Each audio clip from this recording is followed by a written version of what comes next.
자, 이제 카카오뱅크, 뭐좀 부족하더라도 뭐 얘기 한번 들어보세요. 그냥 제 아이디어입니다. 카카오가 뭐 상승한 거랑은 좀 무관하게 카카오뱅크에 대해서만 얘기를 드릴게요. 청약하신 분들 이제 뭐 주식 들어왔다 뭐 이런 얘기들도 있고 하니까, 이제 상장이 임박했고요. 그런데, 요게 지금 한 18조 정도 상장을 하게 되면 한 18조에서 19조 정도가 될 것 같아요. 그런데 우리가 은행주잖아요. 은행주라는 관점에서 한번 지켜봅시다. 뭐 고평가됐니 뭐 어쩌니 막 말이 많은데 과연 카카오뱅크가 고평가되었을까? 뭐 유안타 증권이었나요? 제가 얼핏 봤는데 거기서 뭐 매도 신호를 주고 뭐 그랬다라고 하더라고요. 한번 봅시다. KB금융이 지금 우리나라에서 가장 큰 은행이잖아요. 시가총액이 21조 7천억입니다. 주가 차트 참 좋네요. 5만원대에서 샀으면 좋은 할인데, 어쨌든 이제 또 다음으로 볼 수 있는 게, 신한지주. 그죠? 신한지주도, 우리나라 두 번째 20조입니다. 그죠? 그 다음에 또 볼 수 있는 게 뭐 있지? 3등이 뭐지? 항상 3등은 좀 기억이 잘 안 나는데, 뭐, NH는, NH투자증권이구나. 우리금융 있지, 그래. 우리금융. 아, 이거 내가 쓰는 건데 왜 기억을 못했지? 하여튼 8조. 그러면 어떻게 돼요? 지금 18조로 상장을 하게 되면, 18조로 상장을 하면, 카카오뱅크 같은 경우는 지금, 3등이 되는 거예요. 3등이. 그죠? 우리금융보다 좀 더, 시총이 훨씬, 좀 더가 아니구나. 훨씬 더 커지는 상황이 되는 거죠. 그러면 굉장히, 큰, 은행이다 볼 수 있는 부분인데, 이게 비싸다라고 과연 생각할 수 있을까? 카카오뱅크를 써보신 분들은 아시겠지만 저는 우리은행도 쓰고 KB금융도 쓰고 카카오뱅크도 쓰고 하는데 사실 카카오뱅크가 정말 편해요. 뭐 공인인증서 뭐 이딴 것도 없고 뭐 다른 것들도 요새 뭐 생체인식이니 뭐 등록을 하고 하면 괜찮기는 한데 카카오뱅크가 좀 간편하게 굉장히 간편하게 쓸 수 있는 부분입니다. 그래서 제가 써보니까 한번 쓰게 되니까 계속 쓰게 되는 거예요. 왜? 이유는 딴 게 없습니다. 편하니까. 이 다른 것들도 마찬가지일 거예요. 예를 들어서 우리가 스마트폰을 쓰는 이유도 기존에 쓰던 것들보다 기능이 훨씬 더 좋고 사람들이 이제 뭐 다양한 스마트폰이 나왔는데 그 중에서 선별적으로 아이폰을 많이 쓴다든지 그 다음에 뭐 갤럭시를 많이 쓴다든지 하는 게 이 기능상 편리한 부분들 많잖아요. 삼성페이 여러분들 써봤죠? 정말 편하잖아요. 삼성페이를 안 쓸 때는 사람들이 몰라. 근데 삼성페이 한번 쓰기 시작하면 쓸 수밖에 없어요. 너무 편하기 때문에 지갑을 안 들고 다니게 돼요. 카드가 어디 있는지 모르겠어. 진짜 그렇게 됐어요. 카카오뱅크도 저는 핀테크 기업으로서 만약에 이게 앞으로 더 편리한 금융권에서의 생활을 할 수 있도록 도와준다고 하면 충분히 저는 지금 은행들을 다 발라먹을 수 있다라고 생각을 하거든요. 제가 이제 방송에서는 뭐 이런 말까지 하기는 좀 그랬지만 진짜 발라버릴 것 같아요. 그러면 1등 기업이 될 가능성이 높습니다. 그런데 문제가 뭐냐 하면 이 은행이라는 그걸 한번 잘 생각을 해보면요. 은행은 정부 주도하에 있는, 그러니까 정부에서 어떤 규제라든지 그 규범 내에서의 움직일 수밖에 없는 그런 거잖아요. 카카오뱅크도 그 범위는 벗어날 수는 없어요. 다만 이제 사용상의 편의성을 훨씬 더 많이 제공을 한다라는 부분이고, 기존 은행들이 이 카카오뱅크만큼의 어떤 편리성을 제공을 한다고 하면 물론 게임의 법칙에서 카카오뱅크가 지금 고평가가 좀 되었다라고 얘기는 할 수가 있다라고 생각을 합니다. 그렇지만 이제 어떤 부분에서 우리가 좀 생각을 해봐야 되냐면 지금 카카오뱅크 은행들, 자 우리금융 지주에 우리 한번 지금 켜놨으니까 한번 봅시다. 지배구조를 딱 보게 되면요, 이 지배구조에 대한 부분을 생각을 해야 돼요. 은행 저는 카르텔이라고 생각하거든요. 이거 예금보험공사에서 지분 이렇게 들고 있죠. 국민연금이 10% 가지고 있죠. 뭐 우리은행 사주에서 한 8% 들고 있죠. 자 여기 이거 보이세요? 지배구조. 그러니까 한마디로 개인이 소유하고 있거나 기업이 소유를 하고 있거나 그런 게 아니에요. 그리고 잘 봐요. KB금융. 왜냐하면 이게 금융위기 이후에 합병을 하면서 이제 이래 국민연금공단이 최대주주입니다. 그 다음에 블랙락, 이거 자산운용사죠. 자사주, 뭐 KB 우리사주 이런 것들이 이제 지금 최대 주주인 거예요. 그리고 다음에 신한지주. 신한지주도 마찬가지예요. 그죠? 국민연금공단, 블랙락, 그 다음에 나머지 뭐 이런 사람들도 있긴 하네요. 자, 그런데 여기서 그러면 외국인들이 얼마나 이 지분을 갖고 있느냐, 외국인 소진율을 이제 보시게 되면 대부분의 이 은행들을 지분의 절반 이상이 외국인들이 가지고 있습니다. 거의 50% 가량을 외인들이 갖고 있어요. 그러니까 우리나라에서 지난번에 이 얘기했죠. 배당 올해 많이 주지 말라고. 그거 약간 좀 저는 사실 욕 나오는 짓거리인데, 자본시장, 그러니까 자율경쟁 시장에서 민주주의 국가에서 기업이 돈을 벌었는데 배당을 주겠다는데 정부에서 배당을 주지 말아라고 얘기하는 것 자체가 이거 진짜 말이 되는 거예요? 진짜 그거를 가지고 은행들이 배임에 대한 그런 논의를 해야 되는 부분인데, 정부에서 그렇게 얘기하면 안 되는 거예요. 그거는 정말 잘못된 거거든요. 그러니까 시장의 논리를 갖다가 그냥 깨먹으려고 하는 그런 행태를 하는 것 자체가 잘못됐다라는 거. 그러니까 물론 이해는 하겠어요.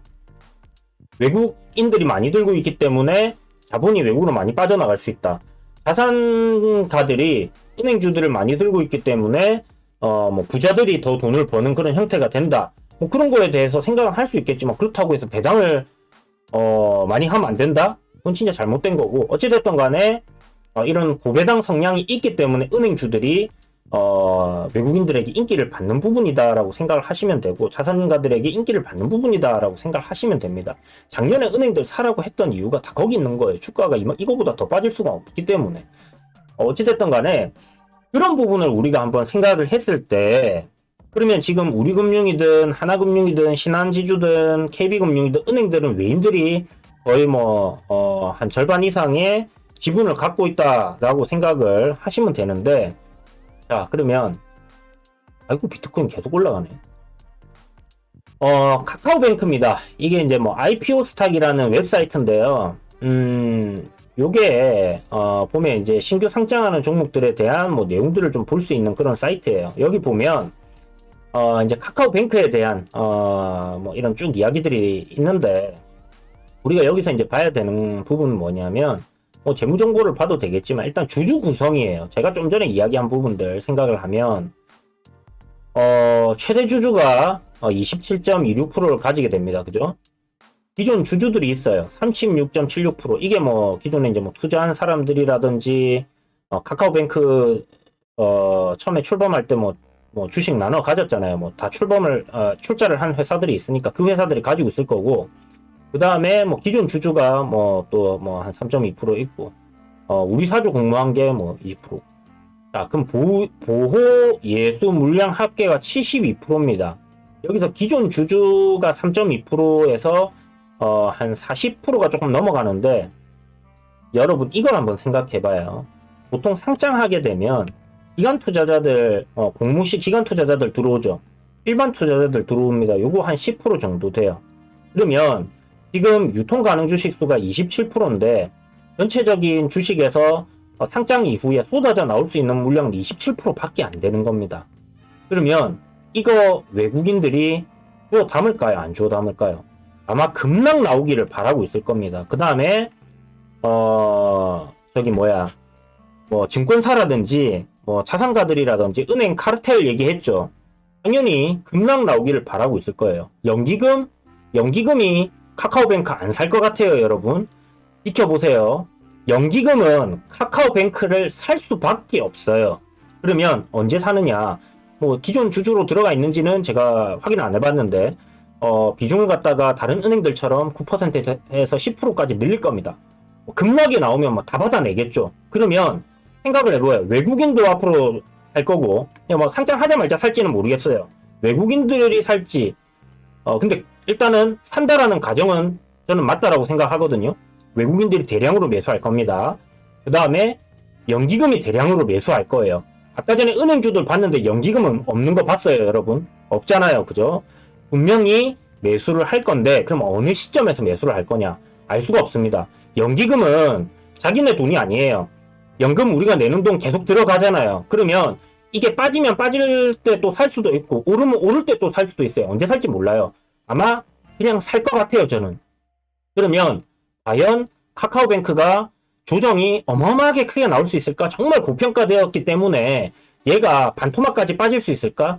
그럴 가능성은 저는 없다고 생각합니다. 그렇기 때문에 카카오뱅크는 중장기적인 관점에서 은행이라는 부분에서 굉장히 안정성이 높다라는 관점, 그리고 다른 은행들이 없는 그런 편리함을 제공하고 있고, 아까 말했듯이 모든 은행들을 발라버릴 수 있는 그런 편리성, 이런 부분 때문에 분명히 기관들의 물량들이 들어올 수밖에 없어요. 물론 얘네들이 찍어 눌러놓고 살 수는 있겠죠. 공매도 이빨 쳐놓고 개미들 최대한 죽여놓고 할 수는 있겠지만, 결국 저는 그 사람들이 산다라고 생각을 하고 있기 때문에 어느 시점에선가 카카오뱅크는 굉장한 상승세를 낼 가능성이 높고 18조 정도로 상장을 한다고 하면 그 가격대를 유지할 가능성도 저는 좀 상당히 높다라고 생각해요. 그래서 뭐 변동성은 상장 이후에 좀 크게 나올 수 있겠지만 결국 뭐 주가는 그렇게 고평가되어 있지 않다라고 생각합니다. 중장기적인 관점 말씀드리는 거예요. 그래서 이런 관점들을 가지고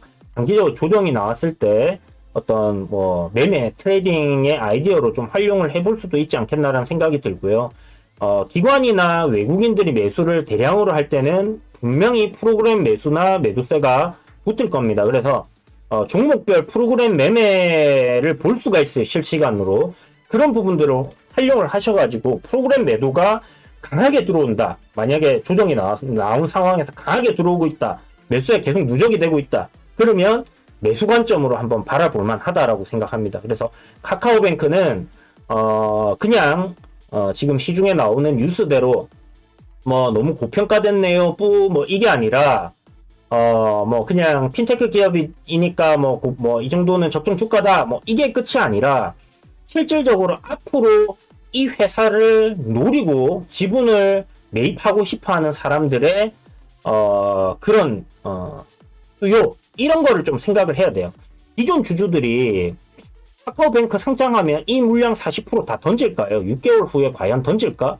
저는 이 사람들 익스에도 안 할 가능성 굉장히 높다라고 생각하거든요. 왜? 어디 가서 은행 지분을 갖다가 이만큼 받겠어요? 그러면 얘네들이 배당을 얼마만큼 주느냐가 굉장히 중요해질 거고요. 수익을 만약에 카카오뱅크가 잘 내고 있다라고 하면 배당 성량을 높여야 되는 상황이 올 수밖에 없습니다. 그거는 이제 제 생각에 연기금이나 기관 투자자들이 이제 매수를 좀 많이 했을 시에 배당 성향에 대한 그런 요구가 좀 커질 가능성이 높고, 그렇다면 충분히 매력적인 기업이 될 가능성은 높다라는 거, 그렇게 생각을 해보시면 좋을 것 같아요. 그렇다고 지금 제가 말씀드린 게 상장했는데 바로 이렇게 매수를 하라 이런 얘기를 드리는 건 아니라는 거 아시죠? 매매 포인트는 여러분들이 잘 판단을 하셔서 잡으시고요. 저는 이제 하나의 아이디어 측면에서 카카오뱅크를 이런 관점으로도 볼 수 있다라는 것을 여러분들께 얘기해 드리는 거니까 이런 부분들 한번 생각을 해보시는 거 나쁘지 않지 않나, 이렇게 생각이 듭니다. 그래서 앞으로 이 카카오뱅크는 외국인들이 지분을 꾸준히 늘려갈 가능성이 높다라는 거. 그러면 지분을 늘리기 위해서 뭐 공매도를 칠 수도 있을 것이고요. 주가를 찍어 누르면서 계속 물량을 모아갈 가능성도 상당히 높겠죠.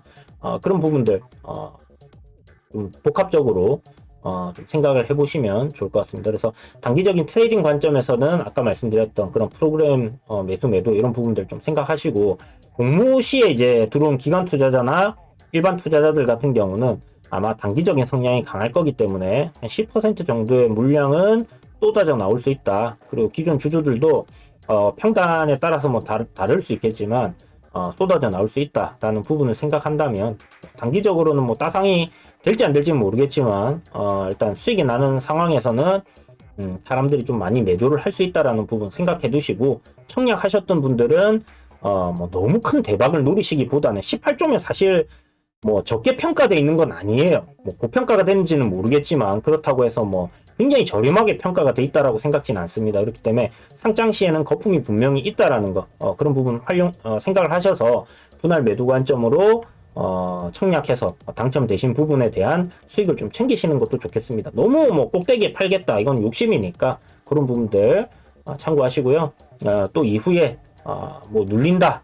그럼 공매도로 많이 누르게 되면 결국은 그걸 물량을 매집하기 위한 그런 부분이다라고 생각을 하시고 매수 관점으로 접근을 해보시는 것도 좋을 것 같아요. 뭐 카카오뱅크 상장되고 나면 또 뭐 많은 분들이 물어보실 거고 제가 결국 나중에 여러분들께 또 뭐 매수해볼 만한 시점이 오게 되면 또 매수를 하게 되는 그런 또 상황이 발생할 수도 있지 않겠습니까?